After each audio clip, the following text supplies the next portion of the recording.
Hello and welcome to How to Win the Lottery, Season 2, Episode 8, End Zone by Don DeLillo. I'm Joey Lewandowski. Hello, Joey. You are? Bobby Fischer. And Bob, after the terror of Giles Goatboy wreaking havoc, we've had a lot. We've both said a lot of words incorrectly tonight. Now I'm Not me. Patreon.com/lotterypod. Here are all of Bob's mistakes. You're going to have to pay $5 to find out the words that I've said incorrectly today. Bob said two words, corrected himself, and then realized that both words were wrong. Anyway, talking after the terror of Giles Goatboy wreaking havoc on us for the last month, we then rebounded with what's still, I don't know, I'm not sure, but maybe my favorite book. Period. It took a bit of a hit for you. You read it this time and you thought, hey, I don't like this as much. No, I like it, but I'm just like, I think the first time, because it was the first DeLillo book I read, and I'm like, this is new and fresh. It's a style shock to you. I think, because I've reread in the last year for this and just for fun, this and White Noise, and I think White Noise is clearly better. But, it's a more complete book. But there's stuff about this that I really love in ways that, like, I appreciate White Noise is better, but this connects with me in different ways. And well, this is also a more extreme version of a style because it's less focused on plot. It's less focused on antagonists. There's no bad guy in it. It's a hangout book. Yeah, in a way, which is weird because it's a hangout book that has very large issues at its core. So what is End Zone about? Gary Harkness is a tailback for a university in Texas called Logos, which of course means logic. The school accepts a new tailback named Taft Robinson, who is black.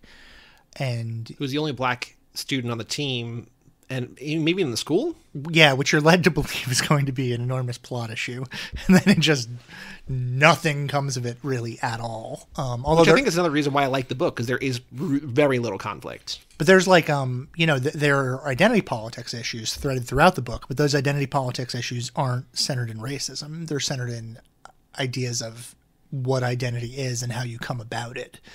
All the conflict in the book is abstract conflict. So you have Taft Robinson as the black recruit, which you're led to believe that that's going to be a issue of conflict, which it's not. You're also led to believe that the issue of there being a quote-unquote queer on the team is going to be a conflict, and it's not. It doesn't, like, people bring it up, and they're like, hey, did you hear that there's a queer on the team? There's 3 pages of gay panic, and it's never even... Yeah, and then they're just like, they never find out who it might be, and it's never brought up again, and nobody seems to care. But I think that's also goes to a bigger thing that DeLillo's... Not that, but, like... just the way the dialogue, the conversations in this book of just like a bunch of dudes just like saying dumb shit and not like and just like saying things. We'll get to that. And incredibly intelligent things. Yeah. Dumb shit like counterbalanced with things that are like intelligent but like also not intelligent. Like intelligent sounding but flaky.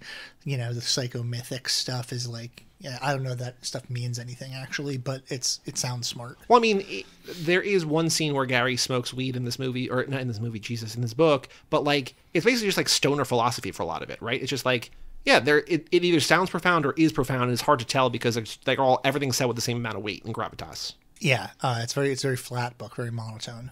2 tailbacks on the team, and it goes through the season, the football season. There's a little romance.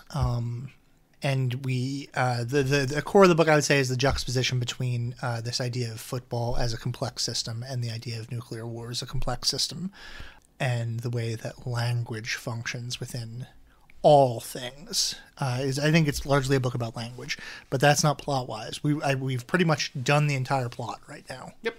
And structurally, I mean, I mentioned White Noise before, and I mentioned this to you after I read White Noise. And I think you were like, oh, I didn't really think about that. But like, they're both structured the same way, that there's build up to an event, and then there's the event, and then there's the come down from the event. So in this, it's like 130 pages, or maybe 100 pages, getting up to the marquee football game of the year. And then there's like a 35 or 40 page chunk of the football game, and then after the football game. And in White Noise, it leads up to the toxic airborne event. What's the thing? Is that what it is? Yeah. And then there's the actual event. And then there's the come down from it. And like, it's structured in 3 parts, both of them. And it's just like, it's strange that like the 2 books that I like the most maybe by him, I mean, I haven't read a ton of his, but follow the same pattern, but they work. It doesn't feel like a knockoff of one or the other. Yeah, they're very, very different books. Yeah. I also think, you mentioned this on the not a preview episode, but last episode when we were talking about this, that this is a book largely about language. And when the first time I read it, I don't think I picked up on that at all. Because I think you can read this and not even like pay attention to that. But if you look for it, if you read it looking for that, it's everywhere. It's all over the place. Yeah, no, I think to avoid language, you'd have, I don't know, I feel like you'd have to go out of your way to avoid language. Well, I don't think it's avoiding language. I think it's like, I don't think that you would necessarily pick up on it, because I didn't pick up on it as a theme, as a through line. Because I think once you seed that idea into people's minds, yeah, it's everywhere. It's talking about German. It's talking about the language of football. It's talking about, people speaking, like literally, I'm learning to speak differently. I'm no longer using contractions. I'm speaking object, predicate, whatever in every sentence I'm doing, right? Yeah, and so let's talk about Billy, who's taking a class a class entirely in German called the Untellable, and he's memorizing German poetry and German texts, and he's repeating them over and over with great depth, and he gains a lot of comfort from it, a lot of comfort from this idea of saying these words in almost ritualistic ways. And the reason why it functions for him is because he doesn't know what those words mean, right? It's a bunch of language repeated that it's a bunch of signifiers that have no sign, right? So he's repeating this thing over and over again, and it gives him comfort to be part of the ritual without having the context for the ritual. People keep bringing up that course you're taking, the Untellable. I keep hearing about that course. Nobody talks about it, but I keep hearing. So do I, Ted Juiced said. There's not much I can say about it, Billy said. You can just tell us what goes on. We delve into the Untellable. How deep, Bobby Island said. It's hard to tell. I don't think anybody knows how deep the Untellable is. We've done a certain amount of delving. We plan to delve some more. That's about all I can tell you. Yeah, and it's religion, right? Like, it's belief, it's comfort, it's sure, yeah. And after the loss to Centrex, they're talking with Billy about it, and he says German words gave him comfort, though not as much as they used to when he didn't know what they meant. He used the word like unfortunately. I picked up a few words of German. Yeah, as he learns more of it, he becomes less comfortable with it, which, like, to use your religious metaphor, that's how I think a lot of us felt about religion, right? When we were little kids, church gave us great comfort, and religion gave us great comfort because we were not tuned into the complexities of God and the complexities of what our religions had done as imperialist forces in the world, and sometimes even genocidal forces in the world, and capitalist forces. And capitalist. And we didn't have this relationship with religion. All we knew was that God protected us and maybe shamed us a little bit. But and you went to a beautiful building once a week, and like there was just like, and we're bored out of your fucking head, yeah, right? And but there's for a lot of people there's great comfort in that. But like as you get older and you start to like think of the complexities of those things and you learn more about it, it becomes less comfortable. Once there's a sign to attach to the signifier, it becomes something that you have to investigate further, and you have the context for it, and it becomes something that is a little more uncomfortable. And I think the smart thing that DeLillo does here with our not really narrator but central character in Gary Harkness is that he's a fuck up, that he is someone who has flunked out of or left 4 or 5 schools. I wrote it down because I'm like, there's so many to remember. He starts at Syracuse and he just like barricades himself in a dorm room with a girl who wants to escape, and they're like, this is not healthy, you gotta leave. Yeah. And then he goes to Penn State and he's like, this is boring. Every day is the same. I can't do this anymore. Goes to Michigan and kills someone accidentally. Goes to Miami first. Oh, Miami, okay. Becomes obsessed with books about death and destruction. And then just like, I can't do this anymore. Then he goes to Michigan, and not like intentionally, but like he gets in on a tackle on a kid in football. 3 guys tackle a kid. The kid dies, and he leaves that school too. So Logos is his 5th school, and he's ostensibly a sophomore in this. So like it's very bouncing around because by the end of the book, he becomes the captain. He's like, I thought that was a senior thing. He's like, well, you're the captain. So like he's going to be he's a rising junior. So he's been in 5 schools in like a year plus. The fact that he is so intelligent but aimless, I think grounds us in a nice, like, he's smart and we should respect him, but also like we don't have to take things too seriously. Yeah, I agree with that. That makes sense. Meanwhile, Taft, who comes from Brooklyn, who is from Columbia, feels like he's battling demons that we don't really know about until he like shaves his head and disappears, and then like there's a conversation with the last like 10 pages. But it's like he's just God's gift to humanity, like this like amazingly fast, talented player who we don't know why he's at this no-name school in the middle of nowhere, Texas, and then you're like, oh, because he's dealing with some shit. Kind of in the sense of in the Giles Goatboy sense, he is another black character that is denied a voice, but his voicelessness in this book seems a little bit powerful. Like he's almost like mythical. He doesn't seem to be being denied a voice so much as he's denying others his voice.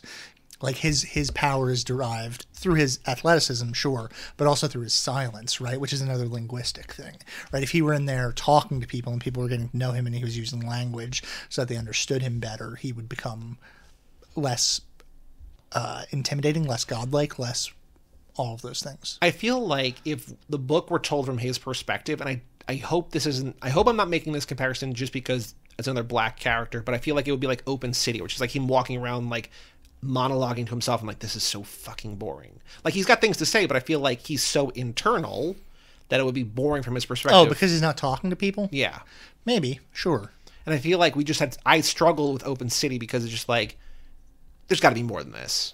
Yeah, but Gary's doing that too, kind of. He's just talking to people and he's joking around. But I think Gary's also kind of an idiot in like an endearing way. Yeah.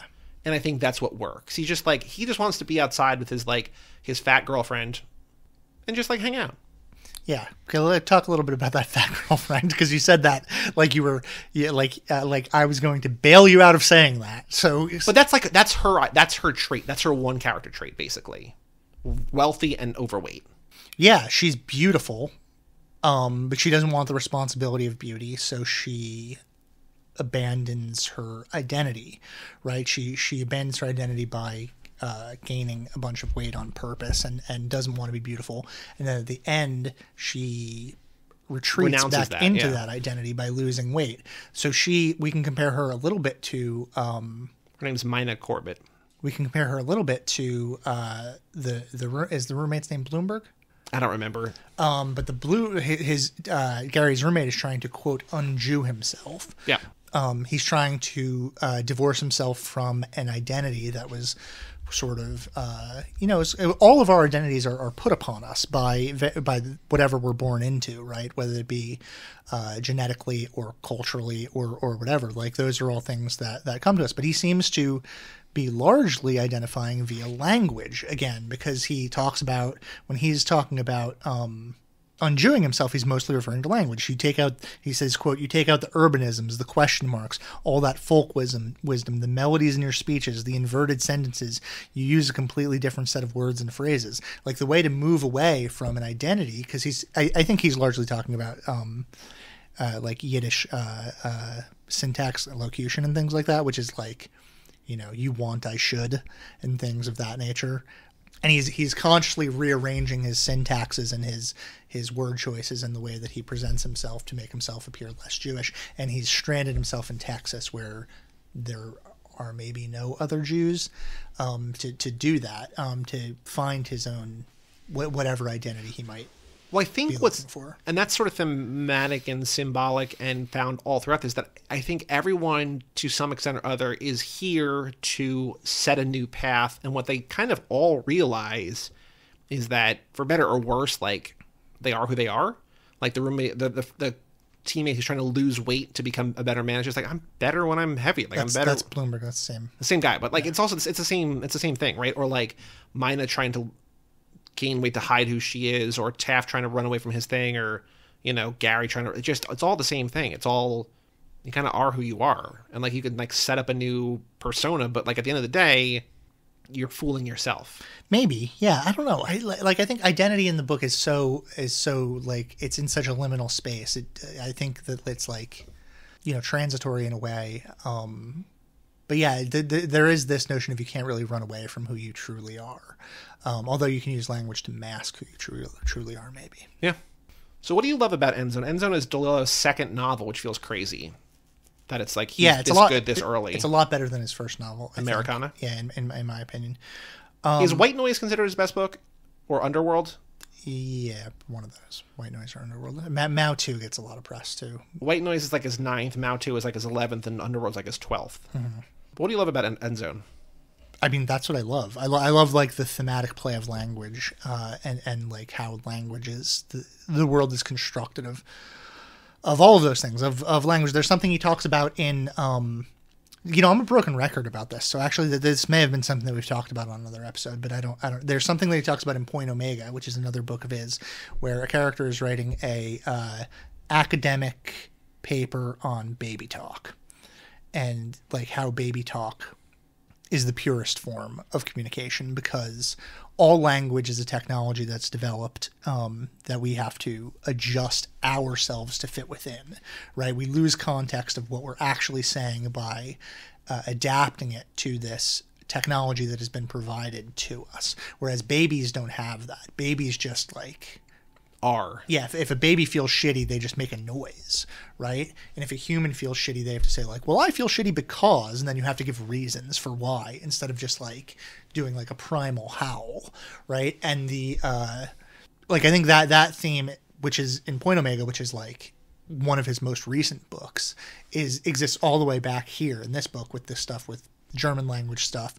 But also like I like the way that it uses language to close off communities, right? Like I said to Meg when I talked to her, I said, I actually think that because you don't like football, you might like this book more, or thematically it might make more sense to you. I laughed when in part 2, I forgot this line, but there's a little bit of, we're talking about meta text, postmodernism. He's just like, do we really need to have like a play-by-play of a football game? He's like, here's why it's actually important. Yeah. And like, it's not from Don DeLillo, but it's kind of from Don DeLillo. And it's just kind of like, here's why, even if you don't like football, because like most of the first part and most of the third part, even though it's largely about football, it's not about football. Right. It's set in football, but it's about humanity. Mm-hmm. And the middle is like, where is it football? But it's also football as metaphor for other things, but like it's really football. Well, it's football as a metaphor for other things while acknowledging that metaphors fail, right? Because you have the character... Warfare is warfare. Yeah, you have the character later on saying like, football is not warfare. Warfare is warfare. We don't need something to represent warfare because we already have warfare, right? But football, like the language of football as a closed community, like makes it sacred. It makes it, ritualistic and magical. Because what's crazy about football, and like they do it here, but I think it's evolved even further, is the naming of plays. Mm-hmm. Like in Madden, it's just like, all go, Hail Mary, like tight end curl or whatever. But here it's like Z hitch, Y flank or whatever. Just like this doesn't mean anything to anybody, but it also means something specific and precise. Whereas you watch like a baseball game, and I was thinking about this while reading, especially given the language thing, you could play an entire baseball game with nobody saying a word, and like you don't need to say a word. But in football, you need to know. And then the de-evolution of the football, like when they're playing in the snow, beautiful. It's just like that's my favorite part of the book. It's just like, no, we're doing football, and then we're like, no, we're not doing football. You can only do this, you can only do this, and that. Right. You have to announce the play. It's like you can't even announce the play anymore. Like you only run the ball. It's the stripping of every layer until you get back to the most primal version of self, and the most primal version of self is again the removal of technologies until you get to nothing, until you've stripped away all language.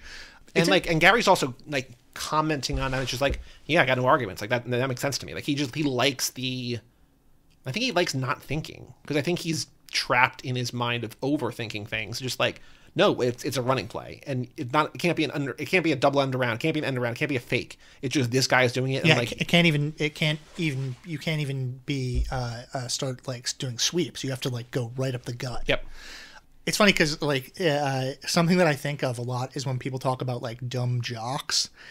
I hate that because it's, like, with, like, football especially. I mean, it's true of all sports. But, like, to be really good at football, it's like, if you looked at those playbooks, I could give that to, like, a smart person, and it could take them years. And, they would never be able to understand it or figure it out. Just different kinds of intelligence. Yeah.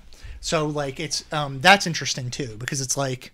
I think the intelligence that we tend to love and that we revere in society is the intelligence of language, rather than the physical and the well, actually, I mean that's not true. We love the physical intelligence. We just don't revere it as intelligence. Well, because there's also the thing in the football game where they're in the huddle and they call a play, and one guy's like, I don't know what that means.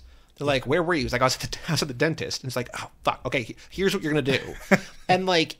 It's kind of like learning a new word. Like, I don't know what that word means. It's like, we learned it last week. It's like, well, you were able to piece together the context of like, because you have this institutional baseline knowledge. Yeah. Or just like, go over there and do this thing. Like, you have like the whatever, but it's cool. Like, it's kind of an abstract thing, but also very straightforward of just like learning something new on the fly, that because you have this whole like body of knowledge, you just don't know what this one thing is. You're able to piece it together when somebody's just like, here's what you need to know. Yeah. So this also translates directly to the war games that he plays. Yeah. With the major. Yeah. Which I thought was throughout, but it's only like it's the last like 2-3 chapters. Like it's just one time. Yeah, it is, and that section is a functional replaying of the football game, but in a war games context, right? It's as alienating and as strange and as like language centric. I was laughing when they're like, "All right, we got Com, Russ, and AMAC." I'm like, "Westcac, Eastcac?" Like it's the same. Exactly. Yeah. But in this one, they're like, we're not even making like, you know, it's Russia and the U.S. Like, even like saying it, it's just like, you know what this is. We're just like kind of changing the name, so it's like a little bit fictional, but like. Yeah, but it's interesting because he changed it to change the context so that you have a different understanding of what they are. It's not quite home. Right. It's not quite the enemy that we've grown to think. Even though like Tucson gets fucked up, and it's like, well, that's Tucson. Like, we know Tucson. Yeah. But there's all sorts of different things in there that like the players know that we don't know. Like we, in football, we don't know what, tep flex right to is the same way that when they're playing the war game, like we don't necessarily know what an aerial burst is. We can like create a context for it, like the way that you can know the play, like that's a run play, that's this kind of play. But like it's very difficult to envision it because it's using this abstracted version of a thing, and the war game functions almost in the exact same way. Much of the appeal of sport derives from its dependence on elegant gibberish, and of course it remains the author's permanent duty to unbox the lexicon for all eyes to see, a cryptic ticking mechanism in search of a revolution, which might as well be about war or literally anything. Yeah, it's interesting. Like, we're very protective of our language and of our closed systems, right? We call people posers when they invade our closed systems of language. You know this because if you have an inside joke with someone, then someone outside of your group tries to do that inside joke. You're like, what the fuck are you doing? Right. Why are you like, that's our thing. Oh, that person started saying it like that because I say it like that. That's annoying. We don't want people to do that. We don't want people to steal our syntax or our delivery unless they're very close to us, and then it becomes interchangeable, right? We influence each other in the way that we speak, and then it becomes okay because we exist inside this closed system. Yeah. Right? Like there are jokes that exist in like our group threads that like don't exist outside. They wouldn't make sense outside of the group threads. Right. And if someone tried to do that joke, I would be like, what the fuck are you doing? Right. It did, like you don't have the right to do that. Language is like that, right? If you think of things like something that I talk about a lot in classes, like I'll talk about African American English vernacular and what like in the 90s was called Ebonics, right? Which is like shat on by old white people as not being real or not being grammatical or not being whatever. But the way that you know that it is grammatical is because if ever a non-native speaker of that tries to speak it, you can call them out on it immediately. Yep. It's immediately inauthentic, yep. Right? You can tell immediately who was not raised with that language because they don't know the grammatical rules. So, like, there are rules for all of these different systems, and those rules are sacred and important, and it feels invasive when other people interrupt them. I think one of the scariest parts of the book, again about language, is when, what's his name, Zapalak? Zapalak, yeah. I like Zapalak. That guy. Yeah, Zap. I think he's a person of color, but I was picturing Bob Balaban, just like this tiny old man who's likable. It's just like, I don't know why I like him, but I like him. Why do you think he's a person of color? I think they mentioned that he's like, he is mistaken for being Indian or something. Oh, okay. I think, but maybe not. Maybe I'm conflating different characters. But I think the scariest thing in terms of what we're talking about in terms of like shared history and common languages, he's recounting the book he's reading, right? Mm-hmm. And he's talking about, what's the word? Monodanam, the thing that's everything, right? And they talk about like this, alien species that like lives way beyond us and time functions differently and whatever.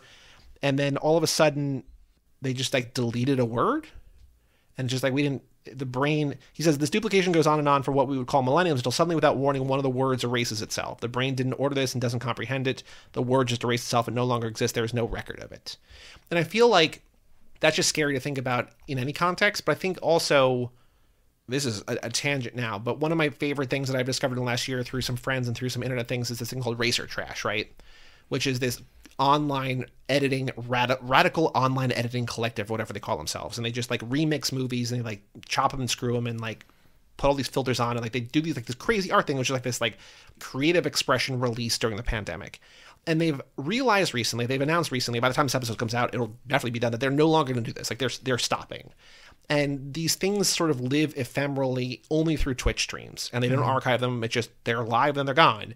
And there's something profoundly sad to me that like this beautiful art and this thing that like hundreds or thousands or however many people love or appreciate or cherish or whatever is just going to be gone. You know, this is a fictional thing in the book. This is like you could say like a dumb, just like entertainment thing, but just like there's something beautiful, but also deeply sad, I think, about the ephemeral nature of just like one day things are going to be gone. And like, there's just, you know, no longer exists. There's no record of it. And just, yeah, and I think in the context of the book, the erasure of language equals the erasure of entire cultures. Yeah, right. Because it's again and again, we've like he hits on the point that like language is what defines this thing. So if you erase the language, you erase the thing itself. And I think that there's something to archiving and remembering and like spending time appreciating and being in the moment for things that you actually do enjoy and that matter, for sure, that have meaning. And it's just weird that like a guy in a book talking about a fake book that he read, you know, who just seems to be this crazy old man. No, I like that character because he also like is spot on about ideas about the state and the police and stuff like that. He's like, oh, the police are like here to protect you, but like they're much more likely to kill you than protect you. And so they like very like ideas that are, again, in a 50-year-old book. Yeah. But also, you know, well, I mean, within 10 years of the civil rights movement, it's just like, it's pretty clear. Yeah, like, this book is like very much of its time, but it's all because it's like, you know, also a book about the Cold War and about how like absolutely like Vietnam and the Cold War are like chaos systems, right? They don't, nobody really, like they all make sense because there's like traceable cause and effect for all of them. And if you like in a chaos, in a like in the true chaos sense where you can like, is actually kind of in some ways the opposite of what we think of when we think of chaos, where it's like everything is actually directly traceable to every single point. But like when you look at it, it looks like nonsense, right? Like everything is all over the place and doesn't make any sense at all because nobody has the full context for it. Nobody has the language to describe it because we just haven't been given those tools, right? Vietnam is like that. The Cold War is like that. And in a lot of ways, football is like that. Yeah.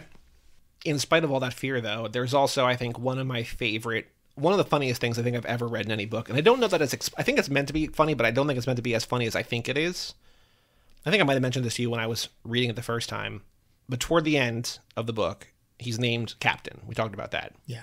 And he's telling his teammates and his roommate or whatever that, you know, he's captain. Like he's just thinking about like what that means. It's a quote. He says, "That means like I go out for the coin toss. If coach doesn't object, I think I'll go out with my helmet off. I'll carry it rather than wear it. I think it looks better. It sort of humanizes the coin toss. Then I can put it on again as I come running off."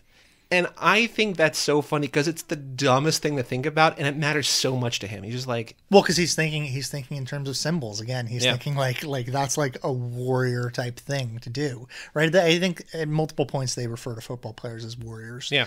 And like that's like really really funny. What else? There are a couple other things that I wanted to talk about. Number one, there's like a lot of violence in this book. Someone shoots himself in the head. One of the coaches. Well, yeah, because a kid dies in a car accident, and then like it seems like whether it's directly or indirectly because of that, like a week later, a coach shoots himself in the head and kills himself. And then our coach Creed there's something wrong with him. He's like slowly dying. It seems he like winds up in a wheelchair. The wife of the president of the university who overshoots like her lightweight aircraft, overshoots the runway, and she's in a coma for a while. Mm-hmm. Tom. The actual president of the university is already dead, right? Yep. So you have this repetitive death, and of course, Gary kills someone accidentally. I mean, on the football field when he was playing for Michigan. Yeah, I mean, in a flashback, sort of, right, or prior to the narrative. But like you have these like a lot of really violent things happen over and over again, and they seem almost weightless. Maybe it's because Peter Bogdanovich just die, but I've been thinking about like the Last Picture Show, and this kind of feels like that, where it's like a small town where like not a lot happens, but like everything has weight, but also nothing really matters because it's just in the middle of nowhere, and like it's this weird kind of middle ground where it's what you're saying. It's like profound things that are irrevocable changes. It also just like, yeah, that's what life is, and they just move on, right? And it's, you know, whether it's the Last Picture Show or this or whatever, that's just what small town. That's life. Yeah. The other thing that I wanted to talk about was the someone that I was thinking of as an antagonist within the book is when they're playing Centrex, one of the guys, the middle linebacker. I don't remember which one it is. It might be the middle linebacker, but there's like a string of racial slurs and homophobic slurs. Yeah, he is like Jewish slurs, anti-black slurs, homophobic slurs, and he says them over and over again. And like that use of language re-identifies people in a context that we have in the book not been identifying them as necessarily, right? Bloomberg is trying to un-Jew himself, and then this guy attacks him with a racial slur. Taft is introduced to the book as a black man, but his race is not an identifying, because I was thinking about that when we were talking about Giles Scopoy and about Malcolm X and about like the three things you identify him as, and if you strip away two, like Taft is not really black. He just becomes part of the team. Like everybody's just kind of the same. Like it almost doesn't matter when they're in the field. Like he's more physically gifted.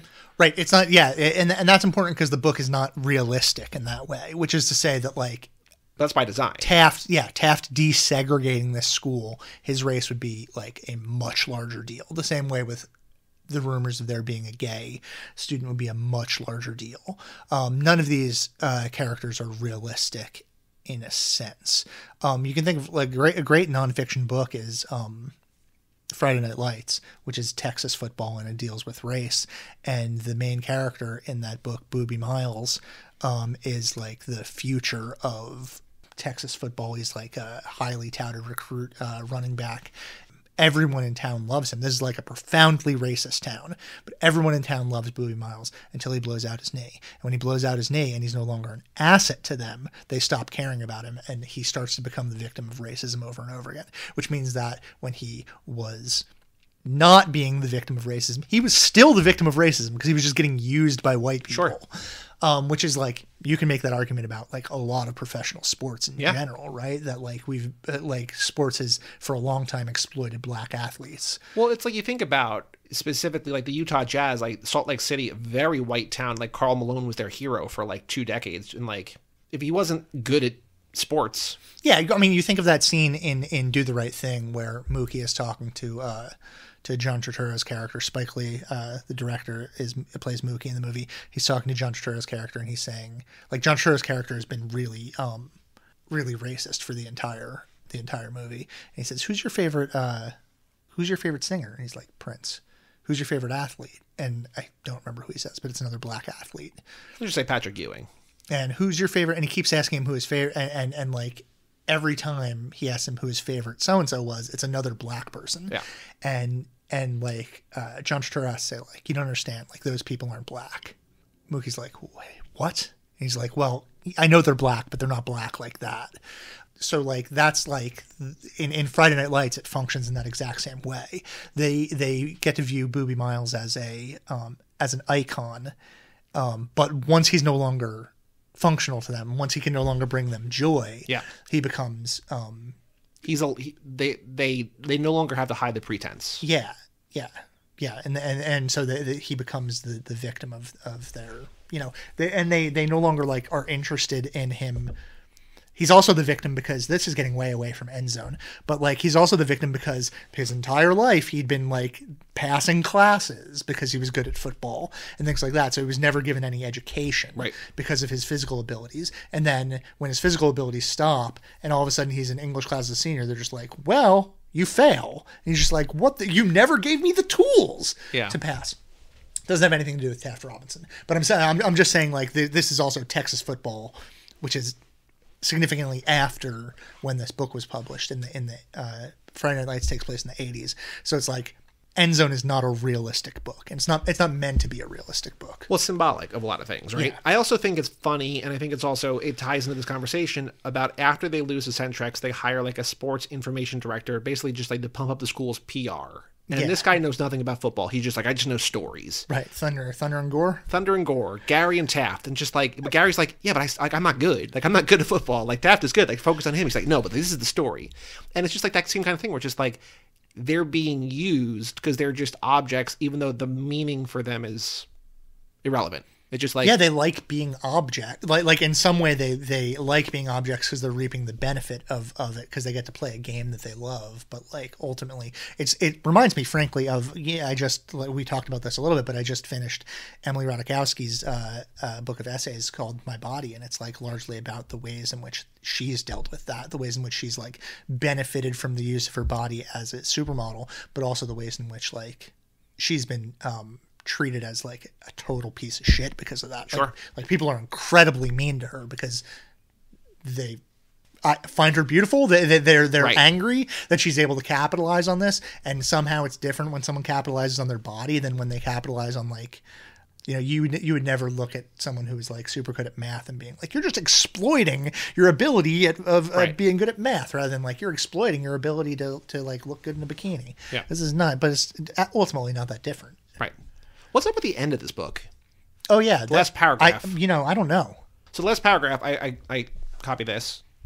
So the whole thing is just like because the book basically ends in spring of his sophomore year. He's going to become a junior. He goes to Taft's room. Taft's like, I'm quitting football. I want to focus. I can't get out of like. He's basically time shifted Gary, right? He's just like, I'm too focused on atrocities. I just keep reading about Holocaust and like kids in ovens, and I can't stop thinking about it, and like I just need to focus on other things. And then which is a mirror to like that's a mirror to Gary's own focus on nuclear holocaust. Like it's a more specific thing. It's interesting they have so much in common, and yet they've never talked. And when they get into the room, they sit down and he's just like, "What, you're not going to talk?" And he's like, "We don't have to talk. I'll talk if you talk. No big deal." Yeah. But the last paragraph of the book, after he goes back to his room, he's like, it's warm. I walked across campus. In my room at 5 o'clock in the next morning, I drank half a cup of lukewarm water. Sure, normal enough. Okay. It was the last of food or drink I would take for many days. Huh? High fevers burned a thin, straight channel through my brain. In the end, they had to carry me to the infirmary and feed me through plastic tubes. End of book. Yeah. What? I don't know. And like, it's a very, very weird ending. Because it seems like, because his past behavior would indicate that maybe he like got so laser focused on a thing that he like no longer took care of himself. But it seems like he has a virus, that he's like not in control of his own body. But like, I don't know what it means. And I don't know if it needs to mean anything, but like to end a book like that, where just guys like, yeah, I got really sick. He may have died. we don't know. I mean, he drinks the cup of lukewarm water, then he doesn't eat for a couple of days, then he has a fever. I think it's simultaneous. I think it's like he drank lukewarm water and got sick. I don't think from the water. Maybe from the water.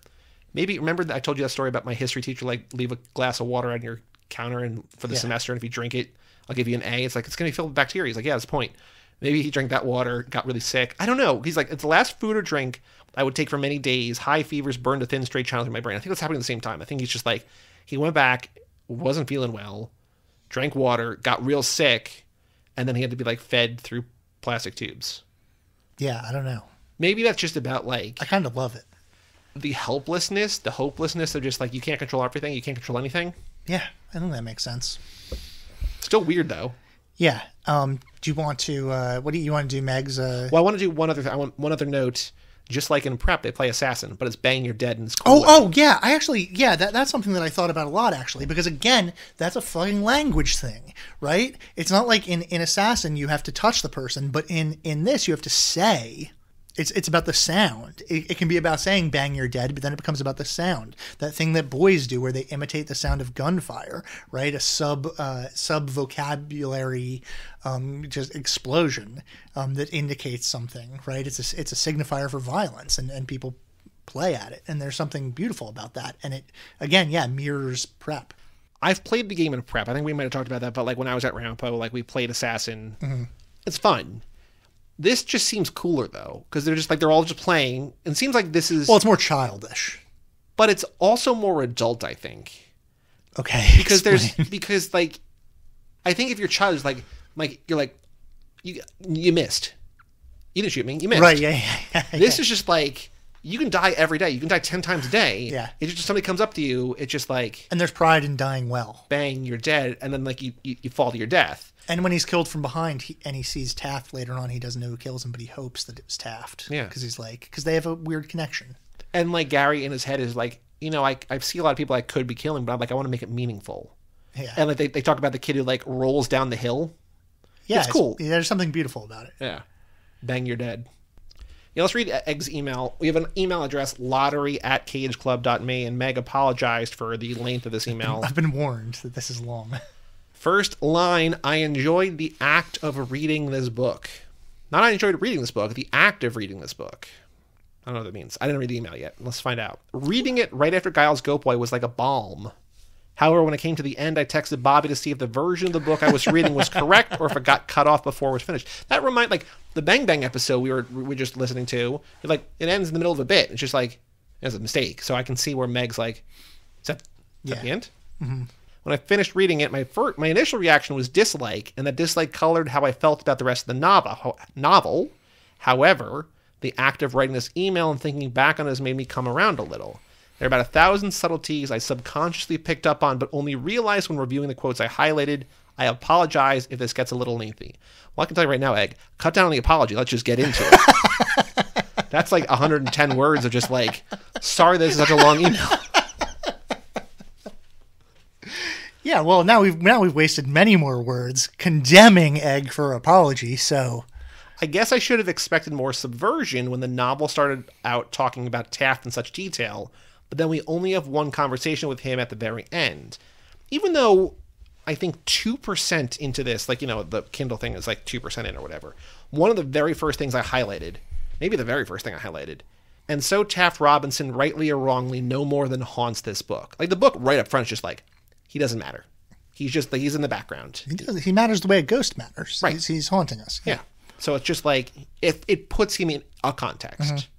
But again, if you're reading for the first time, whatever, who knows. I went into this after the first page anticipating a novel dealt with race, but it really didn't at all, which we talked about a little bit.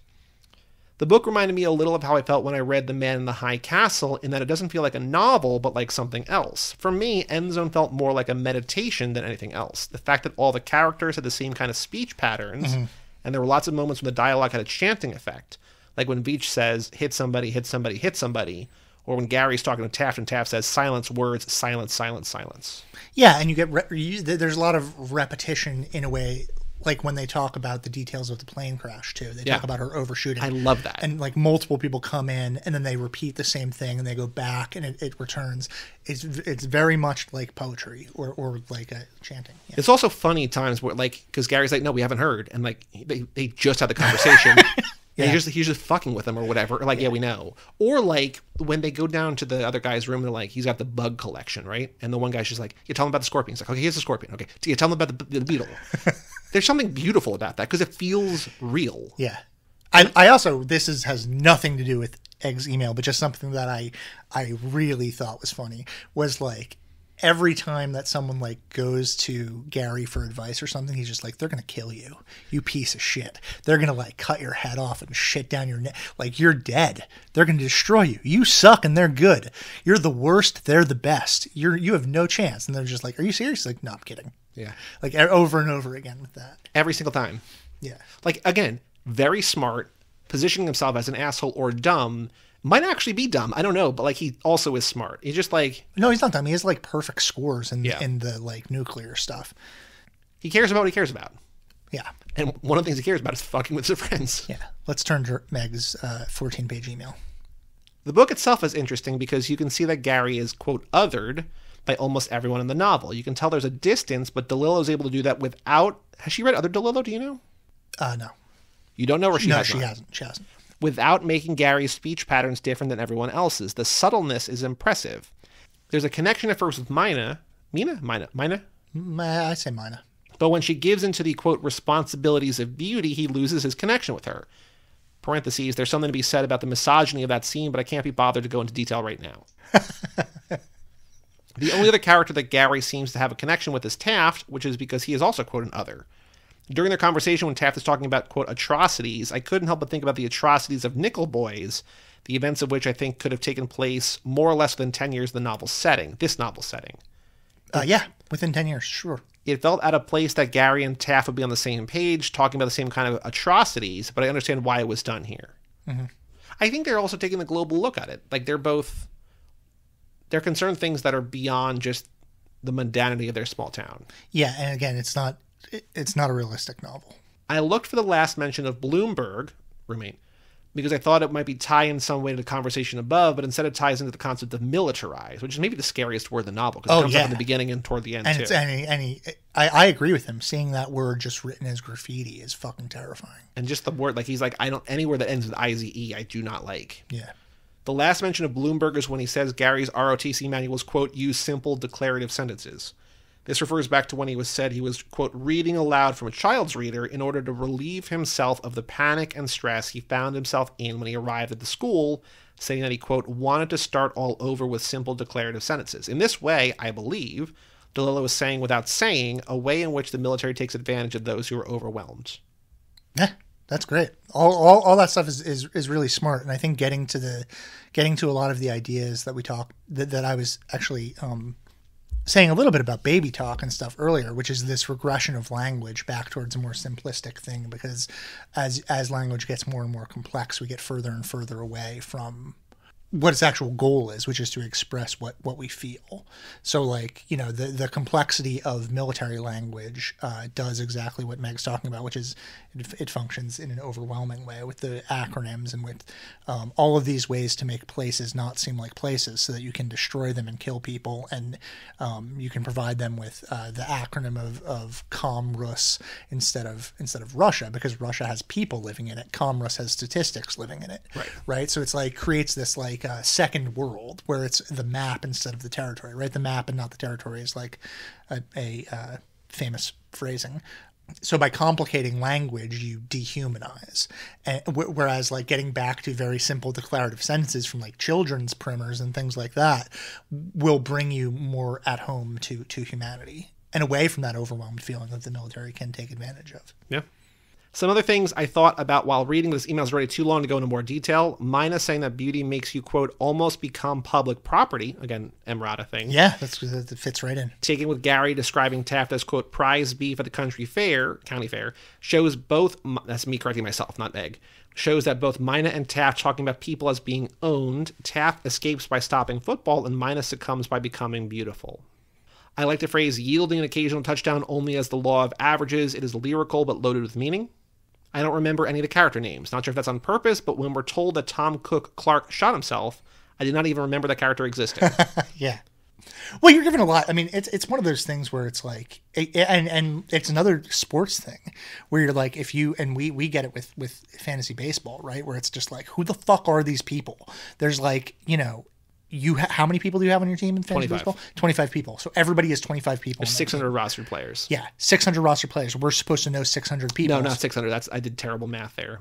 300 roster players. 300 roster players. So we're supposed to know 300 people plus prospects. So we so you need to know 500 or 600 players and people who really know. I mean, I don't. I'm not as good at this as a lot of the people in the league. But people who really know. I mean, I could do this with hockey when I was a kid, when I had more brain space for stuff like this. People who really know about sports can not only name like every starting player on a team or an entire batting lineup, but they know like those players' quirks and things like that too. So like something that DeLillo is doing here by like giving us a whole bunch of names right out of the gate is like showing us that like names are signifiers for identity, but they can also strip people of their identity by being, again, overwhelming, right? Because at the end of the day, in here, it's like either coach or player, and then if you're a player, like offense or defense, and like we don't even know most of the defensive players. Like we know like Taft and Harkness, and like kind of their quarterback, but not really. And like we know other players' names, but like then we know the kicker, right? Is like Gary Bingham or something like that. Binkiak or something. Or, Bing is and then there's the Bloomberg is a tackle. But like it doesn't really matter. Like we don't see them. We don't know what they do on the field. Like we know he's like, you know, the kicker kicked it off. Like that's all. It's not we know Bloomberg needs to work on his footwork. Right. But yeah. But no, I think to Meg's point, I think that there is like this idea of naming as something that can be alienating in a book where a short book with a lot of characters where you don't necessarily get to know a lot of them and there aren't distinguishing characteristics like syntax and different ways of speaking. Those names exist to give you an overwhelming sense of like, look, this is the community that they live in. But as a community, they all basically talk about all the same things. They wear uniforms, so they're all like interchangeable in this way. And, you know, some of them might kill themselves and we might not know who that person is. Yep. It's similar to the suicide in Rules of Attraction, where it's like, she kills herself, which in the movie is made a huge deal out of and everyone's very sad about. But in the book itself, they're just like, some freshman killed herself in the dorm. Yep. And then like their lives just completely go on because it's like freshmen, the identity of freshmen is like so muted. And the idea of suicide and sadness is so muted because it's just like, this is just the thing that happened. Spoilers for the Rules of Attraction. Whatever. I like the scene where Myna is telling Gary about the book she's reading and she keeps remembering things halfway through. It's probably the part of the book that feels the most, quote, real. Zap asking to be escorted to the administrative building for safety as opposed to the military professor who almost collapsed in pain in his leg instead of asking Gary for help. Mm-hmm. Sure. Yeah. It's a good note too. The concept of Robert Reynolds. Oh, yeah. That's funny. That reminds me, a long time ago. Robert Reynolds, very quickly, is just a character that, like, Zap's like, man, my kids made him up, and, like, he's in class, but he's not in class. I know he's not real, but I'm going to let them keep thinking he's real. And then when Gary's in the library and he gets Myna fully naked, they're about to have sex in the library, and, like, somebody walks over and she's like, what's your name? He goes, Robert Reynolds. Yeah. This, in 2007, I went to visit Kristen in her dorm, and I stayed over, and in the morning, I went to a science class. And it was one of those big science classes, and they passed around an attendance sheet, and I signed the attendance sheet as though I was there. And With your name? With my name. And then I visited her later in the semester, and I did the exact same thing. I signed the attendance sheet as though I was there. And she said that the professor started saying in class, "Who the hell is Robert Fisher? Who is this guy? He comes to class sometimes he doesn't come to class. What is this?" So I think, and Kristen, like, I think started signing my name.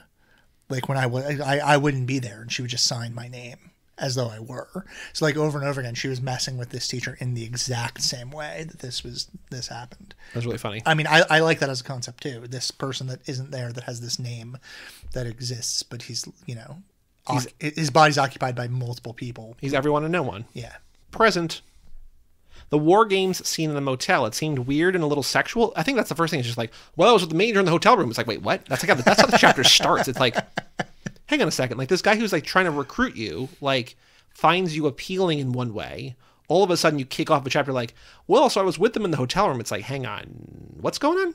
I didn't see it that way at all, but I can, you know, now that you're saying it like that, I understand it. But I read that book. I read that section as just a mirror of the football section, sure, but like an abstract intellectual version of it rather than the primal physical version of it. We get it. You're smarter than me and Meg. You're more attuned. I don't think that's true. I am not saying that, and I don't think that.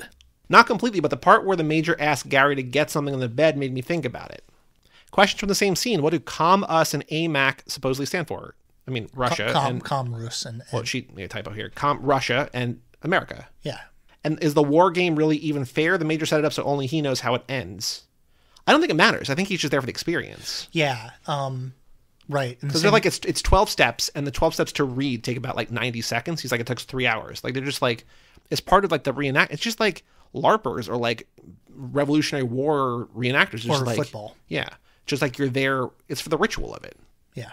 It doesn't matter who wins. Yeah. Commerce is communist Russia. Like that if that's what you're asking, like com is communist, Rus is Russia. AMAC is a little more abstract to me. America. Once Gary becomes captain, he's no longer an other. But then he talks to Taft, one of the other others in the book, one who accepts his otherness. Directly after the conversation, we shift to the abrupt ending where Gary is seemingly deathly ill, which we talked about. But yeah. To close out, sorry for the obnoxiously long email. I don't know, that didn't seem that long to me. No. But also we were interrupting and doing a bunch of stuff. Also, Taft is also Muslim, which is something that doesn't really come up until he's just like, oh, by the way, I have to face Mecca now. Yeah. Which is like something that is, again, it would be a big deal at the time, I think. They don't make a big deal out of it at all. Yeah. If you want to email in lottery@cageclub.me, join Meg, really a trooper in reading all these books. even if she hates sports. Doesn't want. Well, I mean, she loved Art of Fielding, and I think liked this book. So we're the sports books that we've done. It's not like we're doing. I don't even know. I can't think of a sports book that's actually about sports. You know, like sports books are usually about something much, much weirder than sports, because sports aren't about sports. Sports are about community. Right.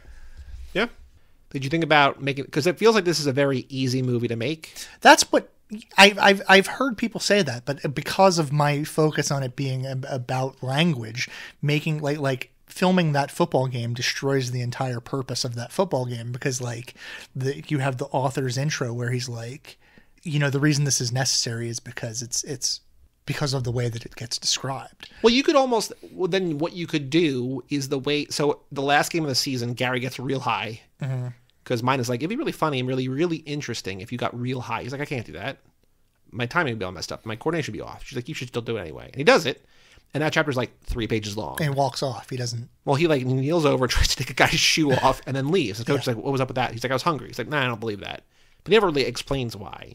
Like, you could just do that. Like, you have a kickoff and like you finish it. Because like, I don't think, because again, the football game doesn't matter. Yeah, I don't know. It's hard to say. I don't know how you could make it into a movie.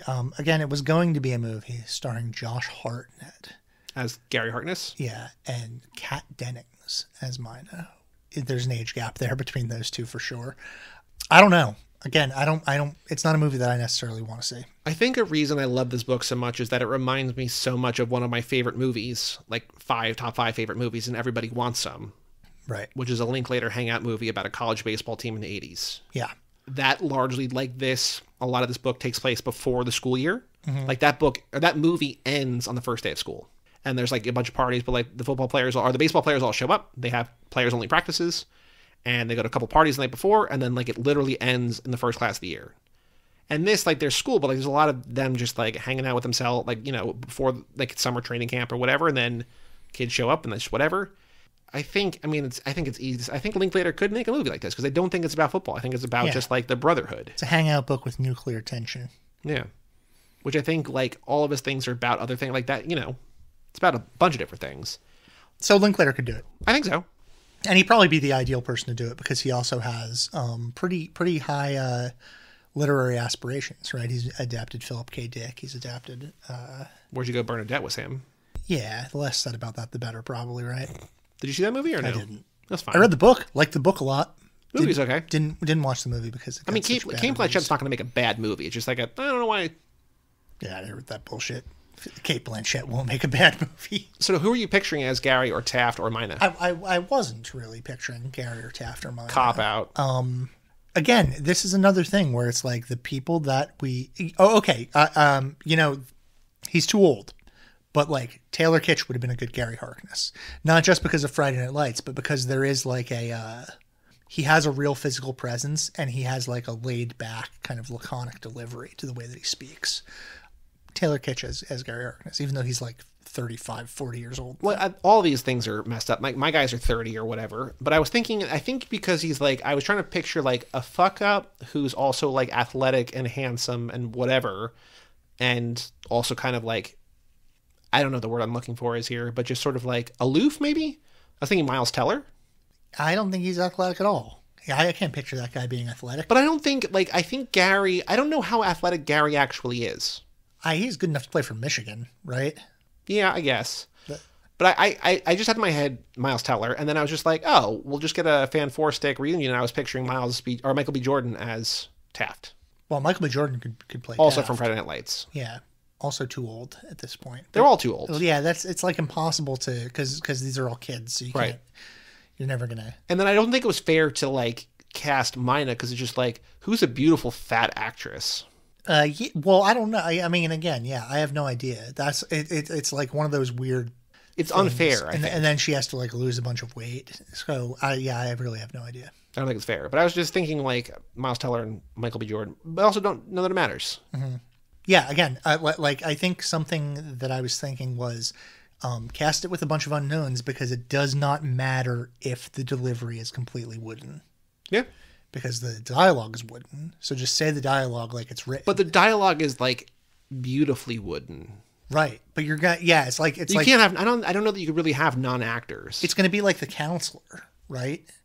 Like the criticism, a lot of the criticism of The Counselor, of which I'm a huge fan, and I know you're not that big of a fan. I haven't seen this since theaters. I don't really want to judge it. But like a criticism of The Counselor is that it is the dialogue is unbearable because it's so like over the top stylized, and that's the same way that this is. Like people would watch this movie, they would just like you lose half the audience by being a bunch of people that like don't understand what stylized dialogue is, going like people don't talk like that. Yeah. I'm out. Yeah.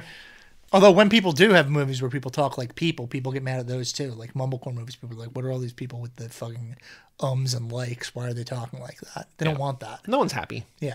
We as a people are miserable in general. Not me. I'm walking on sunshine. Should we try to call Matt? I don't think so, because I don't think that they're I looked at like a bunch of covers and they're all sort of shitty covers. Yeah, there's nothing interesting about any of these covers. The one that I have is like there's like a palm tree on there. Yeah. There's one of like the little square of like a football player in front of a mushroom cloud. It's like, yeah, it's on the nose. Yeah, I don't think there's anything interesting about any of the covers, so it's a shame he didn't answer for Gal's Goat Boy, though. He had some... Yeah, he was with, he was with... No, I was just saying he had some thoughts about it after the fact, but I think he used the wrong word. Maybe he didn't. No, he said he was tawdry. He said it was tawdry, or bawdy, and he said it looked like someone had come in, someone like had come in that book. We're on Twitter at LotteryPod, on Patreon at LotteryPod. Keep reading. Yeah. Today's crime is stealing a stop sign. The Eastern world, it is exploding, violence flaring, bullets loading. You're old enough to kill, but not for voting. You don't believe in war, but what's that gun you tote?